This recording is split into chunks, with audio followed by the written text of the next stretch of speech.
Hello, smart learners. How are you? I hope all are fit and fine. Students, we were doing chapter number 2, History. The King and Kingdom. New King and Kingdom. In this chapter, we had already done about the density, different density, already done about the Rajput density. What was the conditions of that time in society, conditions of women and education status and caste system, as well as we have already done about the religions, which type of religion uh, were consist that time. And today we were doing about the literature and growth of Indian language. ठीक है, हमने बेटा इसके बारे में, society के बारे में किया है, सामाजिक स्थिति क्या थी उस टाइम पे, शिक्षा उस टाइम पे कैसी थी, जो वुमेन की कंडीशन किस तरह की थी, इसके अलावा उस टाइम पे धर्म कौन से थे। आज हम इसके साहित्य के बारे में करेंगे कि उस टाइम पे साहित्य जो लिटरेचर है, लिटरेचर कैसा था और वहाँ उस टाइम पे कौन पोइट हुए हैं, कौन ऑथर हुए हैं। Okay, I think you got very well. Okay, let's come start करते हैं। Rajput ruler patronised education literature and many Indian language during their period. जो राजपूत रूलर थे, शासक थे, वो किस में इंटरेस्टेड थे, पैट्रोनाइज्ड किसके प्रति समर्पित थे, वो एजुकेशन मतलब चाहते थे। उस टाइम पे एजुकेशन सिस्टम भी था, एजुकेशन लोग लेते थे। लिटरेचर साहित्य और इंडियन लैंग्वेज इस टाइम में, यानी कि इन सब में बहुत पैटर्न उन्नति की है। एजुकेशन के लेवल पे भी प्रोग्रेस हुई है, लिटरेचर भी अच्छा लिखा गया उस टाइम पे, और जो लैंग्वेज थी वो भी डेवलप हुई है। मास एजुकेशन वाज नॉट प्रोवाइडेड, लेकिन जो एजुकेशन है वो बड़े लेवल पे नहीं दी जाती थी। It was given on the people belonging to upper caste. तो जो एजुकेशन है वो किसको दी जाती थी, केवल उन लोगों को दी जाती थी जो अपर कास्ट से बिलोंग करते थे। और कहाँ पर दी जाती थी, प्रॉपर स्कूल नहीं थे तो कहाँ पर दी जाती थी, टेम्पल्स में दी जाती थी। Okay, Brahmin were their teacher, as you know very well. Brahmin, what was the function of Brahmin, आपको अच्छे से पता है कि ब्राह्मण के फंक्शन क्या थे, हमने कास्ट सिस्टम में किया था। तो यहाँ पर भी आप देखोगे ब्राह्मण कौन होते थे, टीचर्स होते थे उनके। उनका काम क्या था, सब्जेक्ट क्या था, सब्जेक्ट थे वेद और ग्रामर, उनके सब्जेक्ट थे। ठीक है, इसके अलावा एजुकेशनल सेंटर कौन से थे, यानी कि जो मेन इम्पोर्टेंट यूनिवर्सिटी उस टाइम पे कौन सी थी। उस टाइम पे कुछ पर्टिकुलर सी यूनिवर्सिटी थी, गिनी चुनी यूनिवर्सिटी थी, उनमें कौन सी थी, मेजर है उसमें नालंदा इन बिहार। बिहार स्टेट का आपको पता है मैप में कहाँ पर है, मैं इंडिया में, तो बिहार में क्या थी, नालंदा। अब इसको दोबारा से रीएस्टेब्लिश किया जा रहा है। ठीक है, ये एंशियंट टाइम में थी, फिर बीच में आगे आने वाले टाइम में ये बंद हो गई थी, लेकिन अब फिर इसको रेनोवेशन करके इसको रीएस्टेब्लिश किया जा रहा है। इसके अलावा क्या, विक्रमशिला और उडांडापुरा इन द साउथ, साउथ में उडांडापुरा है और क्या है, विक्रमशिला है। Lavish grant of money were provided of this university but, यानी कि इनको बहुत बड़ी अच्छी सहायता किसके द्वारा दी जाती थी, जो उस टाइम पे रूलर थे। ग्रांट होती है सहायता, यानी कि उनको अच्छी खासी जो हेल्प की जाती थी यूनिवर्सिटी की, वो उस टाइम पे जो भी रूलर होते थे, जो भी राजा होते थे, वो उनकी सहायता करते थे। संस्कृत उस टाइम की मेन लैंग्वेज थी। ठीक है, और क्या थे उस टाइम के जो पोइट थे, फेमस पोइट कौन कौन रहे हैं, वाकापति मनजा उस टाइम के गिफ्टेड पोइट रहे हैं। गिफ्टेड यानी कि भगवान, ऐसा लगता था वो इस तरह से जो कविताएं लिखते थे कि भगवान ने उनको गिफ्ट किया हो। राज भोजा हैज़ रिटन मैनी बुक्स, राजा भोजा ने भी क्या है, बहुत सारी बुक्स लिखी हैं। उनके सब्जेक्ट अलग अलग होते थे। जो राजा भोज ने जो बुक्स लिखी हैं, उनके सब्जेक्ट डिफरेंट डिफरेंट होते थे। उन्होंने मेडिसिन्स के ऊपर बुक लिखी है, ठीक है, एस्ट्रोनॉमी के ऊपर लिखी है, ज्योतिष शास्त्र के ऊपर लिखी है, ग्रामर की बुक्स उन्होंने लिखी है। इसके अलावा धर्म की बुकें भी उन्होंने लिखी हैं। ये सारी बुक्स किसने लिखी हैं, ये राजा भोज ने लिखी हैं। और उस टाइम पे कौन राइटर और पोइट रहे हैं? जयदेवा। जयदेवा क्या है? संगीतज्ञ रहे हैं, लिरिक पोइट रहे हैं, यानी कि जो उनकी कविताएं होती थी वो किस तरह के कवि थे, वो अपनी जो भी लिखते थे उसको गा कर सुनाते थे। ठीक है, जिस तरह सॉन्ग सिंग करते हैं उसी तरह वो लिरिक यानी कि संगीतज्ञ हुए हैं उस टाइम के जयदेवा। उन्होंने कौन सी बुक लिखी है? जयदेवा रोट गीता गोविंद। ठीक है, इनकी बुक का नाम है you will do as well as underline them. आप इनको साथ के साथ अंडरलाइन करोगे। ओके, तो गीत गोविंदा किसकी बुक है? जयदेवा की बुक है। और वो कहाँ पर रहते थे? किसके मतलब कि जो रूलर था, किस रूलर के टाइम पे वो पोइट थे? वो थे लक्ष्मण सेन के। ठीक है, उस टाइम पे जो राजा कौन थे? लक्ष्मण सेन के, वो दरबार में रहते थे। ठीक है, in this poem describe the love of Lord Krishna. जैसा कि आपको नाम से ही लग रहा है, गीत गोविंदा, गोविंद किसका नाम है? सिनोनिम किसका है? ये श्री कृष्णा का। तो इस बुक में किसके बारे में लिखा है? किस लॉर्ड कृष्णा और राधा के लव के बारे में लिखा है, भगवान श्री कृष्ण के। ठीक है, उसी तरह जो रॉयरली उनके समान ही राजशेखर रहे हैं, ये किस राजा के उसमें रहे हैं? महेंद्रपाल ऑफ कन्नौज। कन्नौज के राजा रहे हैं महेंद्रपाला, उनके दरबार में ये राइटर रहे हैं राजशंकर। ठीक है, prose writer Dandin was the author of Das Kumar Charitra. तो दानदीन उस टाइम ऑथर रहे हैं, एक दानदीन राइटर हैं।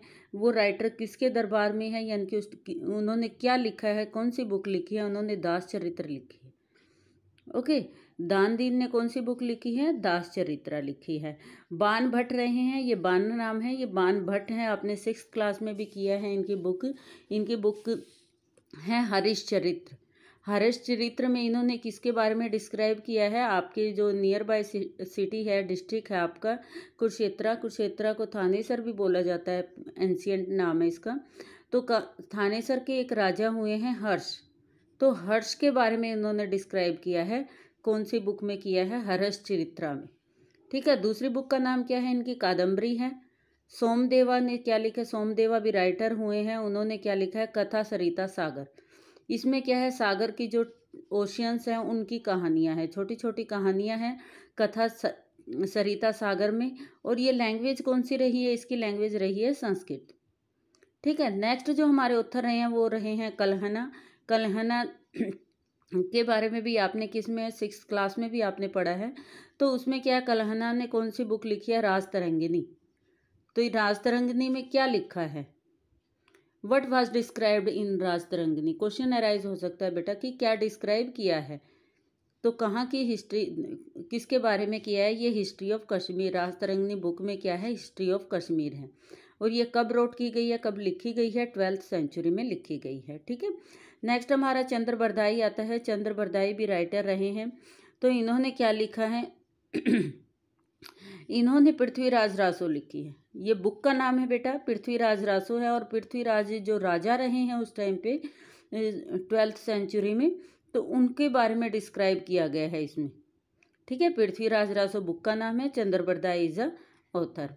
Is the mortal work of this period. ये मेमोर्टल है, यानी कि याद करने योग्य, यानी कि बहुत अच्छा काम उन्होंने किया है। बिलहना भी यहाँ पर राइटर रहे हैं। उन्होंने किसके बारे में लिखा है? विक्रमानंद का देवा। ठीक है, विक्रमानंद का देवा चरित्रा। उन्होंने ये बुक का नाम है बेटा। ये बुक किसकी बायोग्राफी है? राजा विक्रमादेवा की। विक्रमादेवा 3rd। आप ये भी साथ में मेंशन करोगे, कभी आप सोचो ये वैसे ही है तो, क्योंकि ये पहले भी विक्रमादित्य 1st, विक्रमादित्य 2nd ऐसे रहे हैं राजा। तो ये 3rd की बुक है और इनकी बायोग्राफी है। Biography I think you know very well. आत्मकथा, यानी कि उनके खुद के बारे में है सिर्फ, और ज़्यादा एक्स्ट्रा नहीं है।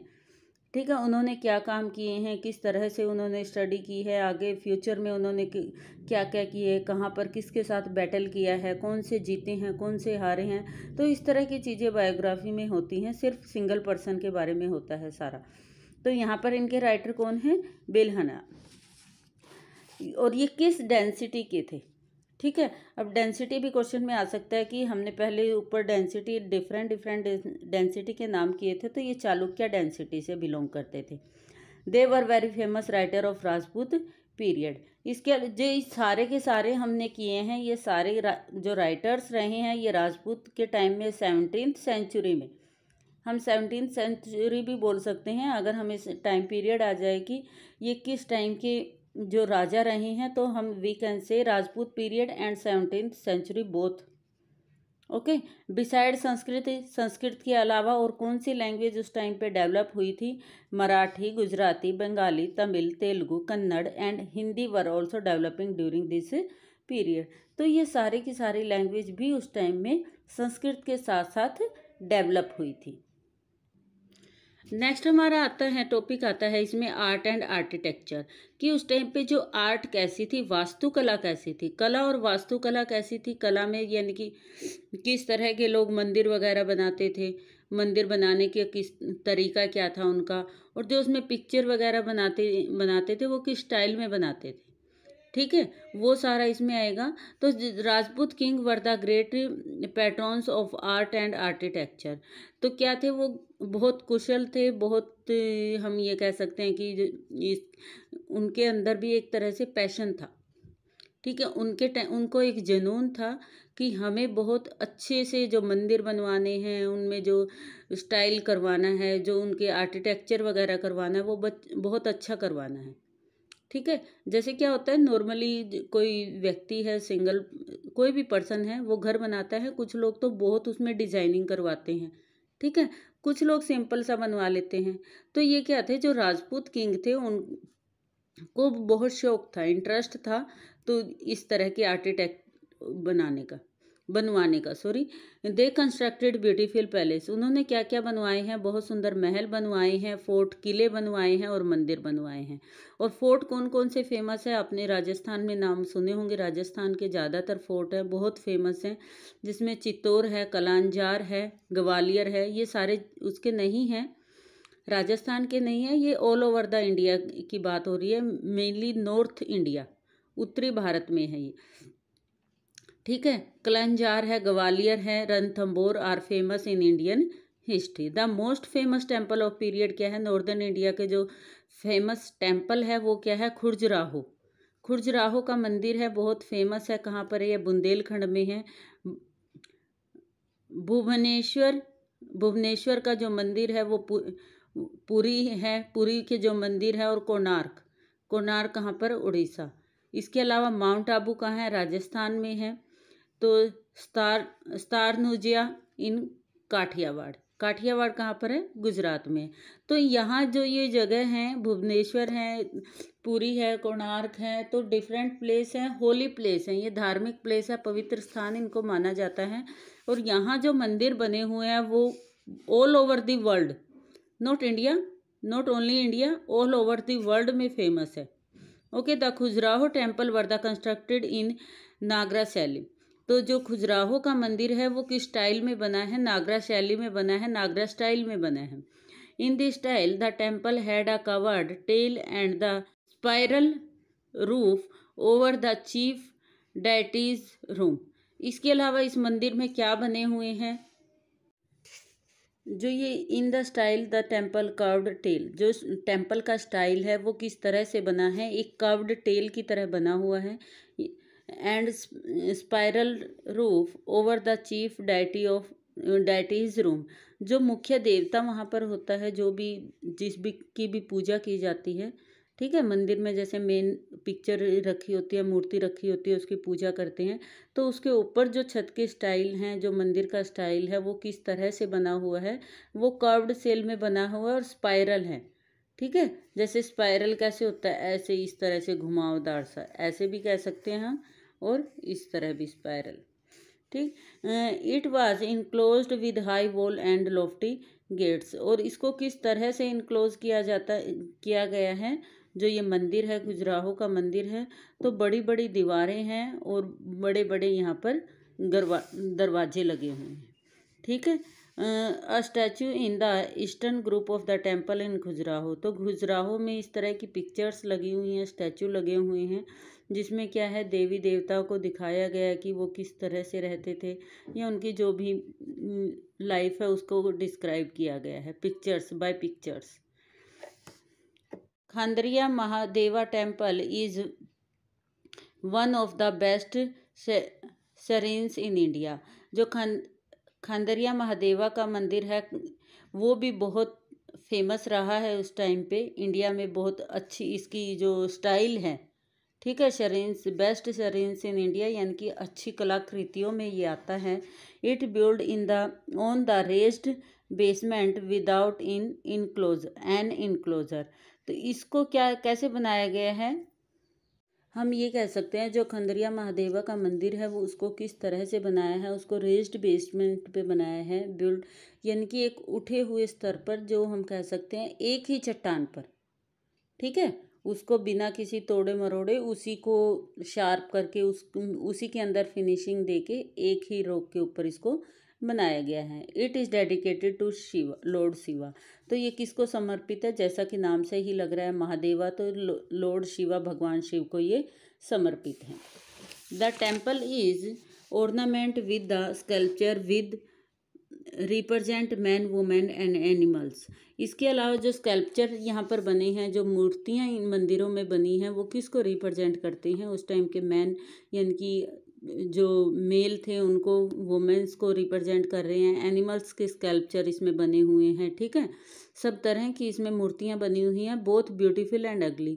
और वो किस तरह की हैं, अच्छी भी हैं, सुंदर भी हैं, बहुत सुंदर भी हैं, और अगली भी हैं, मतलब मैसी भी हम इसको बोल सकते हैं, अगली बोल सकते हैं, यानी कि बहुत अच्छी नहीं है, बदसूरत भी हैं और सुंदर भी हैं।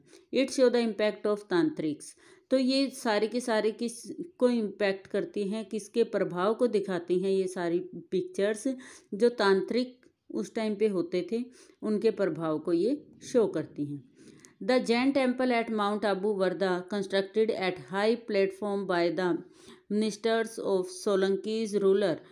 तो यहाँ पर जो माउंट आबू में मंदिर बना हुआ है, माउंट आबू कहाँ पर, राजस्थान में है, तो ये बहुत ऊंचाई पर बना हुआ है। और किसने बनाया है, जो मिनिस्टर सोलंकी जो रूलर हुए थे, सोलंकी डेंसिटी हुई है, गुजरात में रहा है, और थोड़ा सा वेस्टर्न हम राजस्थान भी बोल सकते हैं, इसमें सोलंकी आते हैं।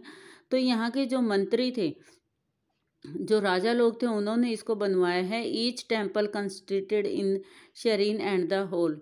हर एक जो टेम्पल हैं उसमें जो कक्ष होते हैं, कक्षों के अलग अलग कक्ष होने, अलग अलग, जैसे हम रूम बोल सकते हैं उनको, तो रूम के अलावा एक बड़ा हॉल होता है, बट हैड नो एंट्रेंस, ठीक है। जो मंदिर बने हुए थे उसमें क्या था, कोई किसी भी तरह का कोई एंट्रेंस नहीं होता था, और एंट्रेंस के साथ साथ पोट्री को, यानी कि विदाउट सपोर्ट पिलर का, जैसे मंदिर में हम देखते हैं पिलर्स बने होते हैं, उसके सपोर्ट्स से क्या है, ऊपर रूफ बनी होती हैं, तो जो रूफ है वो विदाउट सपोर्ट्स थी, ठीक है। इसका meaning we can see here, a roof supported by columns, यानी कि कॉलम्स में थी, उनको पिलर्स का सपोर्ट नहीं था, ठीक है। जो छत है उनको पिलर्स का सपोर्ट नहीं रहता था। इसके अलावा क्या थी, जो एंट्रेंस वहाँ पर उस मंदिर में नहीं है। The most beautiful temple of Mount Abu is Tejapala. तो इसके अलावा जो माउंट आबू में बहुत सुंदर मंदिर हैं वो क्या है, तेजापाला है, constructed with white marble, white marble से उसको बनाया गया है। It's your delicates and excellent art along with workmanship. इसके अलावा जो ये मंदिर है वो किसको दर्शाता है, किसको डेलिकेट करता है, डेलिकेट्स यानी कि बहुत अच्छे नमूनों को, यानी हम कह सकते हैं एक तरह से सैंपल्स हमें बताते हैं कि उस टाइम पे जो आर्ट है, आर्ट किस तरह की थी, एक्सीलेंट आर्ट के बारे में हमें बता रहे हैं ये टेम्पल हैं। और इसके साथ ही वर्कमैनशिप, यानी कि लोग कितने अच्छे से काम करते होंगे, कितने स्किलफुल होंगे वो, ठीक है, कितने एक्सपर्ट होंगे कि इतनी बारीकी से उनको काम किया है उन्होंने, और वो भी बिना किसी मशीनों के हेल्प के, टेक्नोलॉजी के हेल्प से, विदाउट एनी टेक्नोलॉजी उन्होंने इतने अच्छे से काम किया है। ये सारा का सारा हमें कहाँ से पता लगता है, जो एंशिएंट टाइम के हम टेम्पल्स को विजिट करते हैं, जो पहले प्लेसेस हैं, पैलेस बने हुए हैं, महल बने हुए हैं, उनको विजिट करते हैं। The Mukteshwar temple at Bhubaneswar is known as the miniature precious gems of architecture. इसके अलावा जो मुक्तेश्वर टेम्पल है भुवनेश्वर में, वो भी एक नमूना है, मिनिएचर है, कि कीमती पत्थर, प्रीसियस जेम्स लगे हैं आर्किटेक्चर्स में, यानी कि आर्किटेक्चर्स में किस तरह से जो प्रीसियस जेम्स को यूज़ करके मंदिर बनाया गया है। ठीक है। In the small temple there are no pillars, इसमें देखोगे छोटा मंदिर बना हुआ है लेकिन इसमें कोई भी पिलर नहीं है। But it is decorated with the sculpture the Lingaraja and the Rajarani temples at Bhubaneswar so the art of Orissa. इसके अलावा मंदिर को किस तरह से डेकोरेट किया गया है, स्कल्पचर वहाँ पे बनाए गए हैं, मूर्तियाँ बनाई गई हैं। मूर्तियों में क्या है, लिंगराज को दिखाया गया है, राजरानी को दिखाया गया है टेम्पल्स में। ठीक है। भुवनेश्वर में के जो मंदिर हैं वो उड़ीसा में किस तरह की आर्ट थी। उड़ीसा जो हमारा स्टेट है, तो जो भुवनेश्वर क्या है, उड़ीसा की कैपिटल है, तो वहाँ पर जो मंदिर बने हुए हैं वो उस टाइम की आर्ट को हमें बताते हैं कि वहाँ पर किस तरह की आर्ट थी। Okay. It stand in the quadrangular enclosure, तो आप देखोगे जो मूर्तियां हैं वो किस तरह से वहाँ पर खड़ी है, एक चतुर्भुज की तरह। ठीक है। जैसे रेक्टेंगुलर वगैरह होते हैं ना, ट्रायंगल, रेक्टेंगुलर, क्वाड्रिलैंगल क्या है, 4 साइड फिगर और स्ट्रक्चर, यानी कि चारों तरफ क्या है, चारों जो डायरेक्शन होती हैं उनमें क्या है, वो मूर्तियां ही बनी हुई हैं, वही खड़ी हैं। It has all the 4 characteristic of the Orissa temples namely a century and assembly hall. तो यहाँ पर क्या है कि उसकी 4 विशेषताएं बताई हैं। जो उड़ीसा में टेम्पल हैं उनकी जो कैरेक्टरिस्टिक है वो क्या थी, सेंचुरी इज है, एन असेंबली हॉल है, वहाँ पे हॉल है, डाइनिंग हॉल है। ठीक है। हॉल ऑफ ऑफरिंग है, इसके अलावा जो एक हॉल बना हुआ है वो ऑफरिंग के लिए यानी कि पूजा करने के लिए बना हुआ है।